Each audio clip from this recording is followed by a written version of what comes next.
Northeast Unsigned on Radio Prudhoe. Shinomi Fan Toby there, an interview done around about a year, 18 months ago with them guys. Still going strong around the Northeast, and I am delighted to introduce my first guests of this evening. Full of guests we are tonight, so our first ones, actually I'm going to let them introduce themselves. Hi, I'm Charlie, I'm the singer from Echolines. And I'm Michael, and I'm the drummer from Echolines. And what's the band called? Echolines.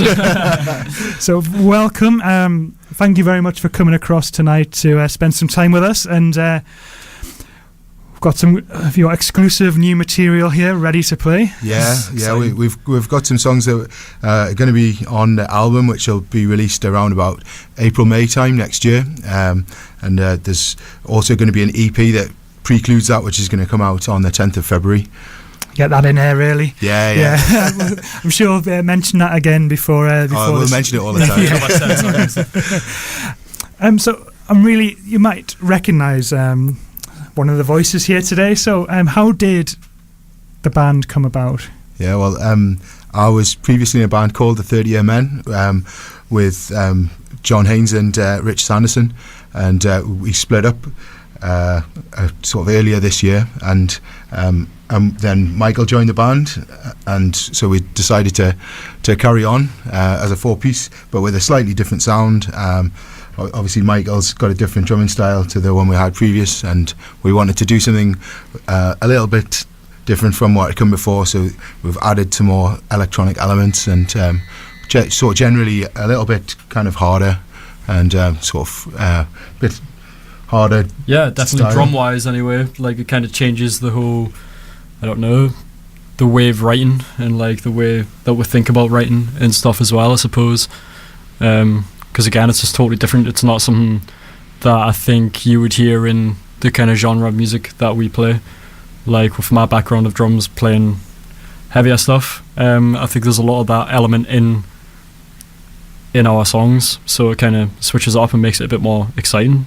Yeah, and I mean, it's always been the way that I've always been involved in bands. It's more interesting if you have people from different backgrounds of like music genre that they listen to and that they've been in before, because you get a much wider sound. You know, you can take things from different genres and apply them to what you're doing. There's so much more space for songwriting and stuff as well. Like gets everyone's brains flowing and so many more ideas. And we're not really afraid to kind of mix things up, to go a bit hard if we think this song needs it, or to go back and be a bit sort of like a bit more soft and bit indie if we feel that the song requires that feel. So we've got a lot of range within what we do. So where do you find stray drummers? Where was on street corners? I posted an ad on Facebook actually, because I was at uni at the time studying music, and I've been playing drums for about 9 years now, and I've played in a couple of cover bands, and I was just wanting to branch out a bit more, and at the time I wanted to be a session drummer, like just work with other bands. So I posted an ad on musicians in the Northeast on Facebook, I think, just looking for kind of fresh bands or like just writing their own material. So I did try out for a good few bands, I think five at least, including these guys, and some of them were okay, and I met these boys, and I mean they were alright, one of the best.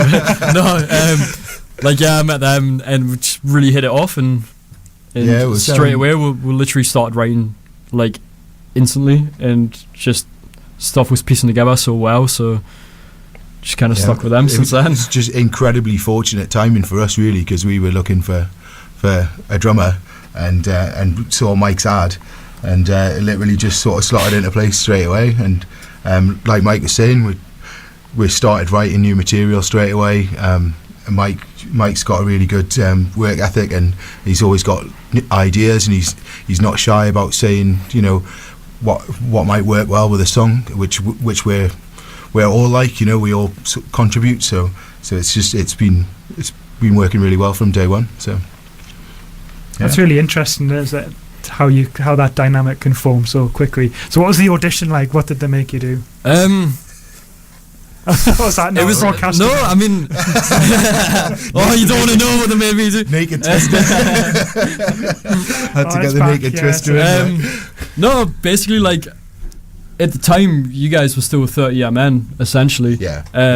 So I think I learnt most of the album within the space of a week, and then just turned up to one of the normal practices and jammed the songs off Clothworks with them, and that was really the audition. It was just kind of getting to know everyone and learning how everyone works and plays, like as musicians and I as think we people did, as we well. did try some new material. Yeah, on I that think first thing as we well, did, yeah. and then I think we messed about with just jamming and kind of writing some things as well, Yeah. which are now songs that are actually going to be on the album, which is crazy. Yeah. And so, how long ago was this that you kind of It formed? wasn't that long, to be honest. I think it was about 6 months. Yeah. Yeah. So a lot has happened, like in a short space of time, because essentially we've got pretty much a full album nearly done. We've played loads of gigs, and we're constantly writing new material So all I mean, the it time. was like once we'd kind of found that this was working, we just launched into it. Tried to get gigging as quickly as possible, and I mean, it's testament to Mike's skill that we were able to have a full set sorted very, very quickly. I mean, it's just within like a month or so, and able to just get going, start gigging, and then get straight in the studio and start recording the album. And so, before we hear one of your tracks, which I'm really excited to play, this exclusive. You haven't played it on the other radio station? No, this is Don't think fantastic, anyone- exclusive to radio product. I don't Yeah, think yeah. anyone else has actually heard it other than No. kind of close friends and yeah. a couple of members of family. The tracks we'll be playing tonight are no one's ever heard them apart from the guys who've been to see us live. So none of them. Thousands of people. Yeah, yeah, something like that. And so, just before we play the first track, how would you describe the sound of the band now as compared to when you were the 30-year men? And then we'll put the 30-year men to bed. and Well, Personally, I move feel forward. it's a lot. I don't know. From hearing the Clothworks album, I think that album has got quite a dark tone to it. I think the stuff that we're right now is quite. I don't know. It's a lot happier, more upbeat. I think. yeah, I'd agree. I think there's a sort of a brightness and a positivity to it, which not that the 30-year men was like really depressing and dark, but there's a lot more. I think more positivity in the songs. I think there's more a more dynamic sound, I think. Okay, so we're going to hear one of the tracks now. Just wanted to introduce this, and we'll let's see what the public think. Oh yeah, sorry. This track will be on our album, and it's a song called Mrs. James.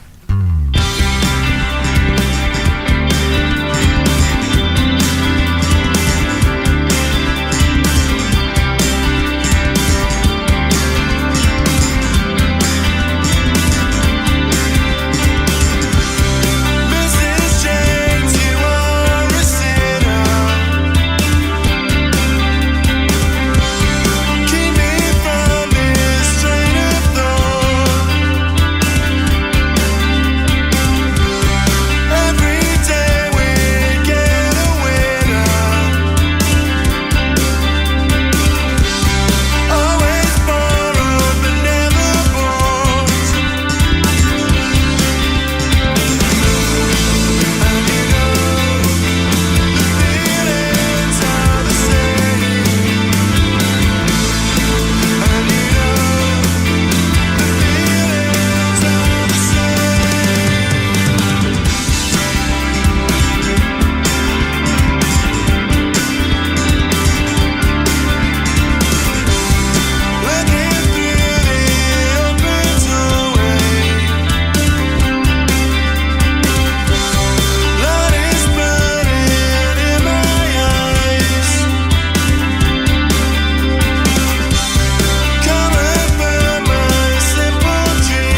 That's Mrs. James by Echolines, exclusively played here on Radio Prudhoe.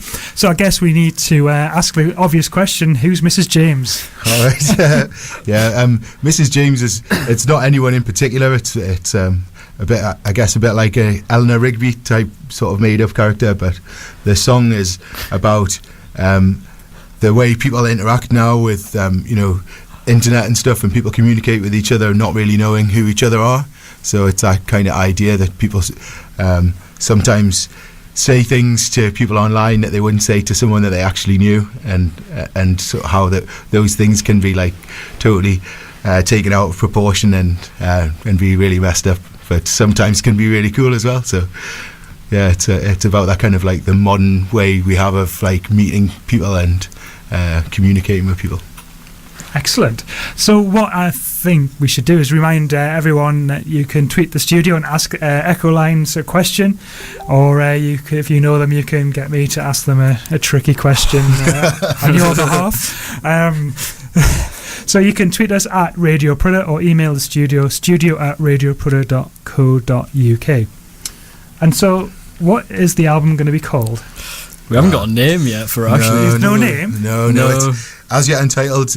We did have some ideas about. We had an idea for the name of the album, which was actually New Horizon. Yeah. But then we wrote a song called New Horizon, and we wanted to not have a song in the album that was the album title, because I feel that kind of focuses unnecessarily on one particular track. So it kind of sets that aside as the album single, doesn't it? Like when you have an album named after a song. So we're just going to kind of like work with it, because we don't have to come up with a name until probably February, March time to get the artwork done and everything. So. Procrastinating to the max, yeah. Definitely. So suggestions at Radio Prudhoe. Yeah. If anyone's got any ideas. Come on, there's a chance for you to name the new Echolines album. Let's see what comes up. Okay, so how has been the songwriting process for your band? How does that work? Well, we normally have a starting point for every song, but it's not always the same. So guitar line, bass line, sometimes like an idea with the drums, sometimes like a vocal tune or something like that. So a lot of the time we start with either a guitar or a bass line. Yeah, I think mainly it starts with something that John or Richard's been playing about with, and then they kind of expand on that at practice, and then I think everyone just kind of gets the feel for it and kind of joins in and throws their own style into it, and then.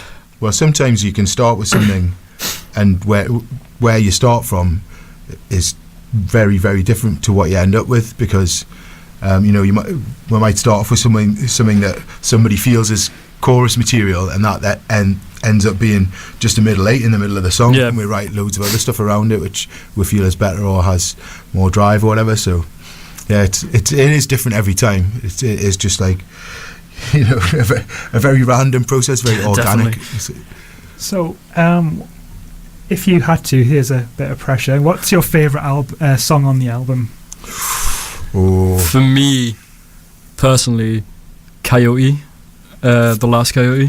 Yeah. I don't know why. I think it's because it was a demo track before I joined, but then once we started playing the track itself, I put like my own swing on it through drums, and then I think it's changed the track completely, and the only thing that's changed is drums, and it just gives like a whole different feel to the track itself. Yeah, and I liked it regardless. I liked it beforehand, and for some reason it just sticks out to us, and it. Yeah, well, I mean, we added quite a lot of sort of production stuff, and there's still some more stuff to come into that track as well.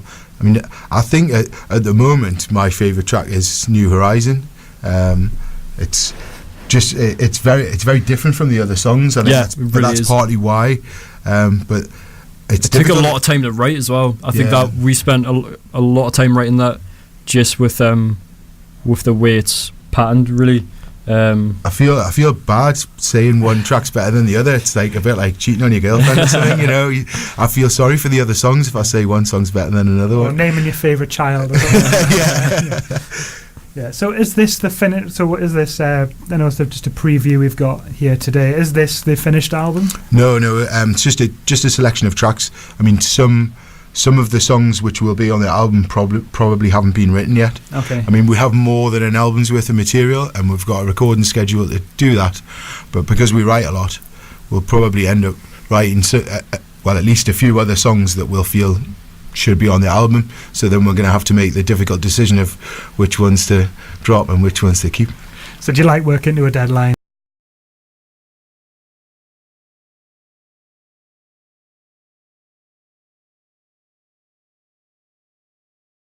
Yeah. By that time, it will definitely be a box set. Yeah. Like, if we just left it.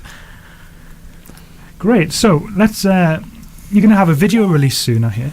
Yeah. Oh yes. A friend of ours. Yeah, good friend Jordan Harris has been working pretty hard on a video we shot live for us when we done a gig for Zing Tapes at the Globe. How long was that? It was a good few months ago now. Yeah, it was. It was a really good gig. Decent crowd there. Some other bands played, including Elephant Memoirs, who are going to be on later. Jordan filmed us in. Is it 4K? 4K, yeah. Yeah. It's going to look sweet. So he's been putting that video together for the last sort of month or so. Yeah. So fingers crossed, it should be out in the next week or so. And that's for a track called "Make You Mine." Okay, and so there's only two of you here today. So where's the other bands? Where are the other members of the band? Well, I have John Haynes, our bass player, had some family commitments, so he that's really rock and roll. Let's rephrase. That's something else. On a bender last night. Oh, he's still on one today. Yeah. He's doing penguin races with his daughters today. So mad one. Yeah. And Rich, unfortunately, is down in Sheffield with work. So we're all very dedicated to the band, but we all have like day jobs as well. So it's a very tight schedule that we're on to, and it's often difficult for us to all get in the same place at the same time. So. How does that affect getting together for rehearsals and recordings? How do you manage that balance between you? I mean, we have the same day every week that we'll practice on, because I think that's the day that mostly kind of everyone's free, really. Yeah, I mean, you kind of keep that as a sacred day, so we'll only like skip that Thursday night if it's something that can't be avoided. So when you're sort of looking at your diary ahead for things, you are quite often not plan to do something on a Thursday that I could do on another day, sort of like trip to the cinema or theatre or something like that. So you just have to be mindful of that, because there's four of us, and if we all started doing different things, then there'd never be any free days, and there'd never be a day when all of us were free. So there's quite a commitment. Oh yeah, definitely. Yeah. I think gig wise, we always have gigs booked in advance, so I mean, we can all take time off whatever we're doing because we know it's there as well. Yeah, I mean that's the key to it, is making sure that the diary's working well and everyone knows when they're meant to be where. So as soon as we've got a gig booked, even if it's in like sort of 3 or 4 months time, it's in the diary and it's rock solid, and that's that. So if I want to get you all together at any point, I've got to have a 3 or 4 months notice. Yeah, is that the best idea? Right. we're like a really posh restaurant. Okay, so back to the video. We've got the track that accompanies that. Just want to tell us a bit about that. And then Make You Mine is the first song we ever wrote together collectively as a band. Yeah. And I think it just started with a riff that Rich was playing about with. And then we added in drums and bass and vocals, and that I think literally was the first track we ever wrote together. Yeah. And I think it's a more kind of riffier, hard hitting song compared to a lot of the other stuff that we've got on the album as well. Yeah, I mean the start of the song certainly is like very, very much driven by that guitar riff, so it's very distinctive, and I think it's got quite a good hook to it. Okay, let's check that out.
Northeast Unsigned on Radio Prudhoe. Another track there from the yet untitled Echolines album.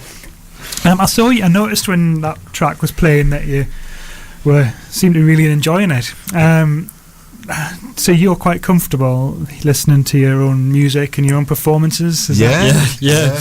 In a non-egotistic way, I do quite a lot. But I think if you're not writing music that you like yourself, there's something seriously wrong. But I listen to a lot of music, but I do listen to our own tracks. I think it helps you to develop them, especially at the demo stage. Quite often, if I'm listening to stuff in the house when I'm just pottering about, I'll hear things that I haven't heard when we've been in the studio, or just when we've sat down and listened to tracks that have been recorded. So sometimes you get like an insight into how they're going to be listened to by the end users, as it were. Yeah. So is that, I need to ask, there's a great program on radio a good few years ago where Brian May revealed he's really unhappy with one bit of Bohemian Rhapsody.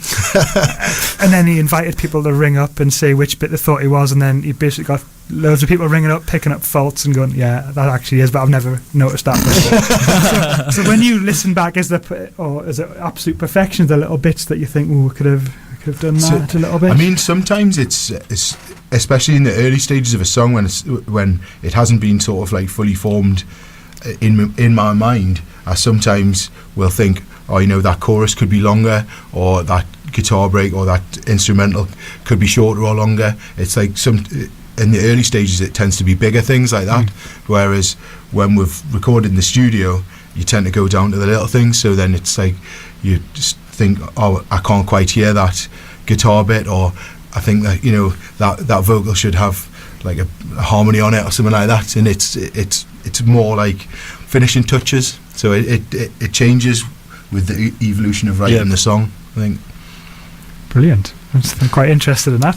And okay, it's time. So it is time for that moment. So we obviously are with us today, broadcast live on Radio Prudhoe. You're going to be making a bit of a more high-profile appearance next year. We should have the jacket. Oh yeah, we should have. I've got my jacket in my bag actually. It's not very good radio, it's but radio, no one can see your jacket. So, do you want to tell us about what you guys have been up to earlier this year? We were actually on bargain hunt. Yeah, I filled out all the forms and everything for me and Mike to do bargain hunt, and then I kind of forgot about it, to be honest. Oh yeah, I totally forgot about it. And then some guy from the BBC rang me and said, "All right, yeah, we want you to go on." So we've just recently filmed the two filming legs of it. And we can't tell you anything about what happened. We're sworn to I might have accidentally told a few people when I was drunk. Yeah, they've sworn us to secrecy, so we can't tell you. Are you allowed to tell us which expert you had? Oh yeah, we had Paul Laidlaw. Yeah, Paul Laidlaw. And what was it like? What was that experience like? Hilarious. Oh yeah, absolutely. It was we had so a much fun. Time. It was great. The guys at the BBC, the crew, the sound guys and the camera guys, were all really good fun, and Charlie was our presenter as well, and he was a great guy. Yeah. So we had a good time, and the other contestants were really nice as well. We sort of made some friends along the way. It was a really good experience. Yeah, I've been picking through that to try and get a little bit of a hint, but you're doing really well not to give anything away there. No, it's all about the game face. Yeah, really impressive. We kept our game faces on, really impressive. I mean, if you get us drunk, I'll probably tell you, definitely. Again, not good for radio, but okay, let's get back to what we're here to talk about. We're not just here to talk about BBC lunchtime television. We're also here to talk about Echolines and their new album. And you said you've been gigging quite a lot. Has there been any real standout gigs that you've done so far?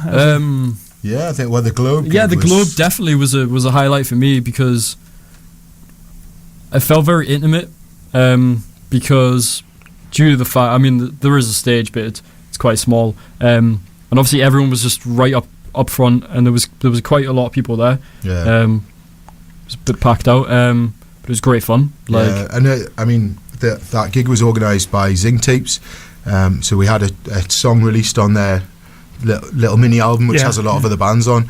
And as I mentioned before, Elephant Memoirs played, and a band called Boo Boo Mara and the X's as well. So there was 4 bands on, so a lot of different crowd there, and people hanging around after they'd played to see the other bands and things. So it was a really good vibe. And I mean, Zing Tapes is something that we've supported and worked with for a while, with the 30-year men as well. So it's a really cool thing that they're doing. Great. I think that was like the only that was our second gig as well we'd ever played, wasn't it? Yeah. I mean, the first one was the Berwick Beach Festival, wasn't it? And I mean, that was a good gig as well, right down on the beach on the there. seafront, in a big tent. That was great. And where's your next gig going to be? Have you got any more in the diary? 23rd of December, I think, is the next one. Oh, and wow. that is in Belford, just next to Berwick, really, a 10-minute drive from there. Playing with 3 days later. Yeah. I forgot his name right. It's basically one of the lovely guys that organised the Seaside Festival, Mike Renard. So it's playing with his band in I think a newly kind of opened venue, kind of pub in Belford. So looking forward. I think it used to be the Village Hall, but it's now like a proper music venue. Oh, right. And Mike Renard had played with his band up there a couple of times, and he said they get a really good crowd in. Obviously, with it being a rural setting, people go from like sort of all the villages around that area to go in. And with that gig being the day before Christmas Eve, I would imagine there'll be a lot of very merry people. Should be a good crowd. So yeah. Yeah. So just going back to the gig at the Globe that you talked about, what made you choose "Make You Mine" as the track you're going to use for the video? Well, we asked JH which song he was. Yeah, it was. Really, I think it was down to, I don't know, just the best feel he was going to get making a video and like editing and stuff, and it's just like letting kind of him as a video producer and like filmmaker like pick a song that really stands out to him. And I think with that one being a bit heavier than the rest of the tracks, I think it kind of tailored to his taste in music as well. I mean, it probably works a lot better with the live performance. Yeah, and I think it well. sticks out to a lot of people because it's quite different to some of the other stuff that I've actually wrote. Yeah, I think we gave him a choice of about 3 or 4 tracks for the video, and just said, whichever one you want to do, because I think we get a better result if he's like more on board with it. So felt that was the best way to go. Sounds like very reasonable to me. You're a very reasonable band, aren't you? So no controversy, at the minute. Maybe the next track we're going to hear might, don't know, is there any controversy around The Last Coyote? It's a sort of concept track, because I'm a really big fan of Michael Connolly. He's an author who wrote a series of books about this detective called Harry Bosch, it's also been made into a TV show. It's on Amazon, which is just called Bosch. But the song is sort of a story told from the detective's point of view. So it's quite dark and mysterious, I guess. And the stories are set in Los Angeles, and I tried to sort of get a bit of a vibe of the city into the song as well. So it's in a way trying to encompass all of these stories and a feel for the kind of the violence and the darkness of the city as well.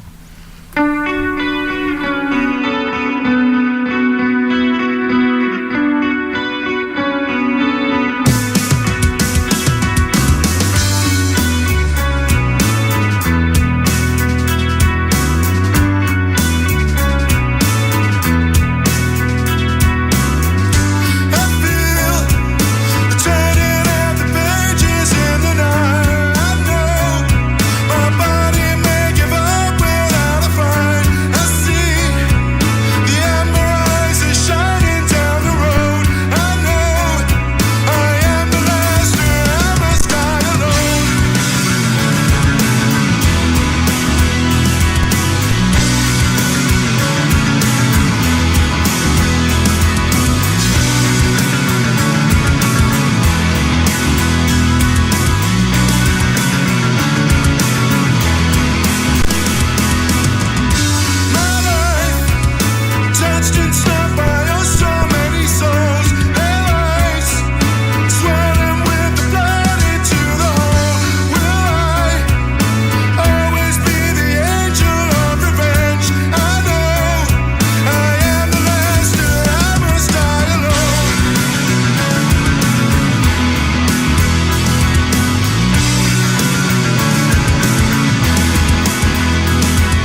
Released unsigned on Radio Prudhoe. Now, is that the final finished mix of that track? No.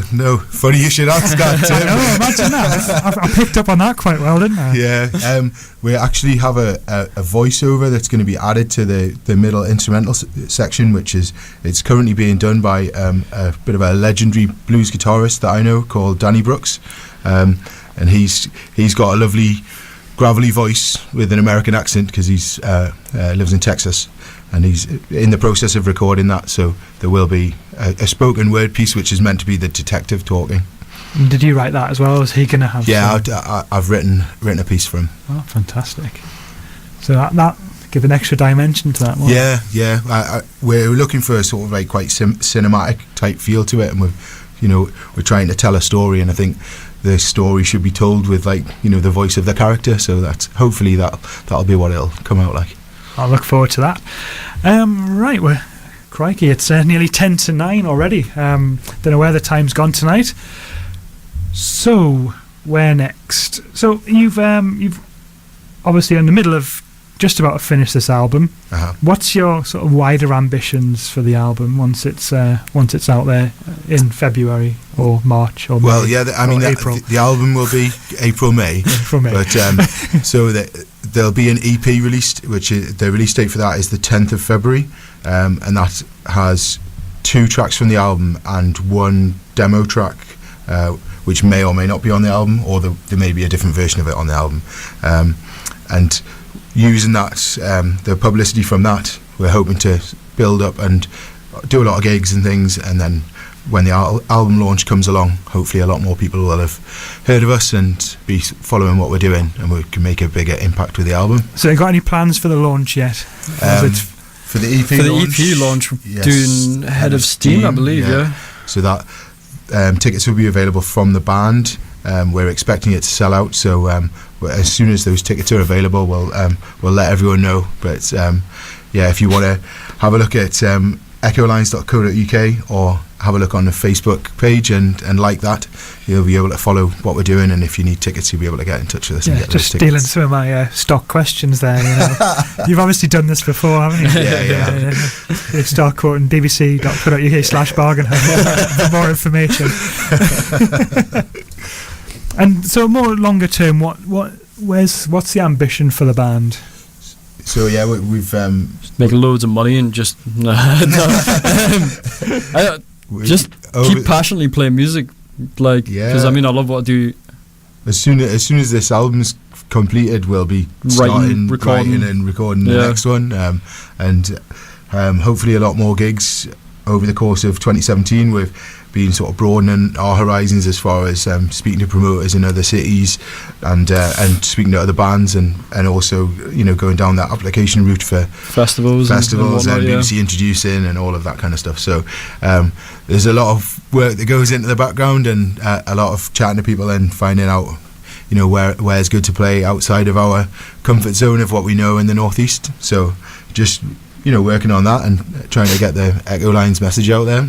So where's the furthest you've played? Where's the furthest afield? Well, furthest north, Berwick upon Tweed. Furthest south, Hartlepool, I think. Okay. So we get around a bit. And what's the ambition to grow that to? What kind of areas are you looking to grow that to? I mean, we've essentially anywhere, really. Anywhere. But we've been talking to people in London, Nottingham, Manchester, Leeds. So anywhere in the UK. I mean, we've even had some chats with some people over in the States to possibly go out there at some point, but the financial outlay of the organisation is quite a big thing, so it's something that we definitely want to do, but it's gonna take quite a lot of organising. So so bumper album sales from your launch will be buy the album so we can go to America. Yes, and get away from not even to play gigs, just to go on holiday. Go and live in LA. Yeah. And do you think this is now you're quite a settled lineup? Is there going to add anything? Do you think you're missing anything you want to add? Or probably a new drummer. I'm going to leave soon. So. We did actually talk about having someone come in to permanently do the electronic side of things and the synthy things, but we've got along fine with John Haynes does most of the stuff live. and I mess it up quite a lot as well. So I think we're looking at though doing a lot of the electronic stuff is kind of backing tracks now as well, because I think personally it keeps the band together a lot tighter. Yeah, like, makes us play a lot. And I mean, we're always looking at new technology and ways that we can be better live by using different equipment and things like that. I know Mike's just recently got like an earpiece set up which we put through the desk when we're practicing and also playing live, and that's like improved things. It's just he can hear better what's going on, and we feel a lot tighter because of that. So we're always looking at new ways of improving the sound. So. Okay, best venue in the northeast to play? We'll annoy someone. I'm not asking you for the worst. That would probably be the. I mean, I really enjoy playing the O2 Academy, but as a band, Echolines, we haven't played there yet. But I'd mention, Is that on the cards for next year, perhaps? Oh yeah, definitely. Love to, yeah, definitely. Yeah. With the Globe, I really like. Globe, Globe is by far I think it's the kind of only proper venue that we've. Yeah, it played tends in to be as a a lot band, of to like be honest. pubs and stuff. The Music Lounge in Stockton needs a mention. It's a really great place. Yeah, I've been there a few times. Yeah, there's loads of really great bands that play there, and I mean, what the guys at the Music Lounge do supporting local music and helping to promote, independent musicians is fantastic. So, yeah. Okay, so and best place. Stop. I'll put my other tongue in and we'll try that again. Okay, so what is if you had to choose one band that you would say that they were the ones that you really admire in the northeast scene at the moment, who would you choose? I would have to go with Parastatic. But also, I'd have to mention Altastratus. Yeah, I was definitely like hands down Altastratus. You just can't go wrong with them. What's about them that you really love? I don't know, they're just so tight, it's unbelievable. Like, literally, like, the stuff you hear, like, that they've recorded is the same, if not better, live, just because they're all super sweet musicians, and they're all, like, just ridiculously talented people. I mean, they have a product in their music that I think is totally unique, and it's really accessible.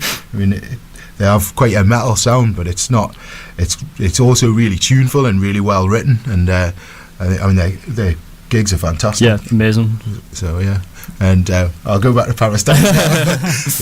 Parastatic as well. I mean, they've been going for a few years now, a couple of albums under their belt, and I just went to see them. Yeah, well, I mean, we share a practice space with them, and again, I knew of them, but I'd never gave them a listen, and the gig that I went to with Charlie and the rest of the lads from Echolines the other night was the first time I've ever listened to them, and totally blown away because they were like fantastic. They really were. But I mean, there's loads of amazing bands on the northeast scene. I mean, I could sit here and talk about like tens if not hundreds of bands that I've heard, and there's so much talent out there, and I think just need to encourage people to go and watch more live music, and definitely go and support people who are writing their own stuff, because it's it can be quite hard.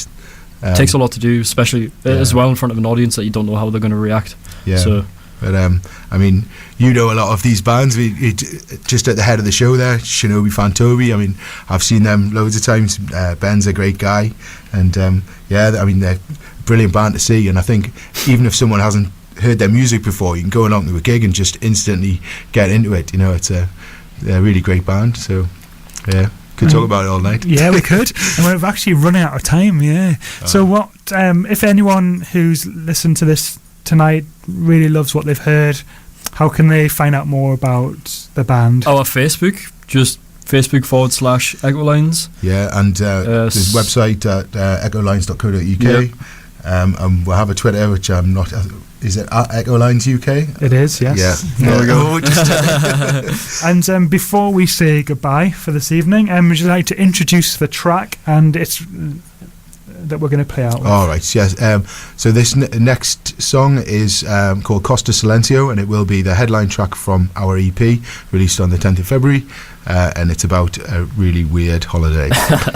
And so thank you very much for coming in this evening, and thank you for having us. Speak to you soon.